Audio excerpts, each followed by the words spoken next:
Impuissant et résigné, Ahmad compte désormais sur un miracle pour sauver son enfant de 4 ans.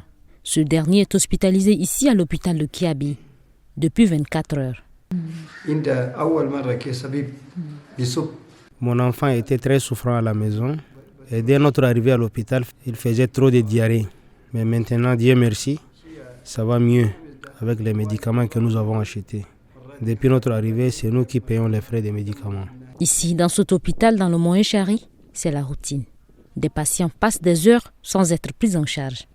La faute, manque des équipements et du personnel qualifié. C'est quand on démarre le grand groupe pour pouvoir travailler et en même temps, il faut remonter l'eau. Donc ça ne peut pas faire 24 heures. Quelquefois, c'est 2 heures du temps. Et puis voilà. On n'a pas de matériel pour la réanimation de nouveau-nés.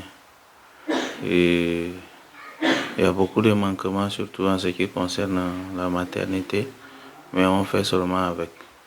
C'est dans ces conditions que ceux qui ont choisi de rester font recours au système D pour sauver des vies. Une situation qui irrite les autorités coutumières. Tout manque ici. Les promesses, il y en a, mais on ne réalise jamais. Le plan sanitaire également, même chose. Manque cruel des infirmiers dans les hôpitaux. Rien. Des stagiaires qui ont fini dans les privés, surtout nos enfants, quand ils reviennent, on les ramasse un peu pour pallier, mais ça ne répond pas. Médicaments, zéro, il n'y a rien dans les hôpitaux, rien. Quelquefois, il y a des médecins qui achètent des médicaments avec leur propre argent pour venir revendre. Vous voyez? Donc, il y a beaucoup de choses. Ce joyau architectural, inauguré en 2016, ne reflète pas les réalités de sa beauté. Pour les autochtones, cet hôpital ne sauve presque pas de vie.